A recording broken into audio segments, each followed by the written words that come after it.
Ode to the Moon. Lucilla Luna, she doesn't spin. She pulls the tides and stops to stare, sometimes to poets and lovers on her journey. She sends squaddy starships down to observe more closely. They stare from a safe distance. Her pure white light is absorbed through putrid apocalyptic orange-grey sky. On dark nights it has power to awaken.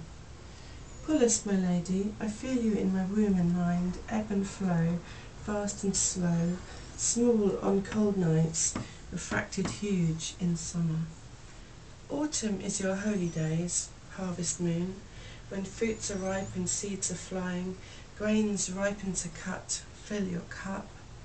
But only the oceans and seas and lakes deep know your soul and can lay it out bare, reflecting your face always to us.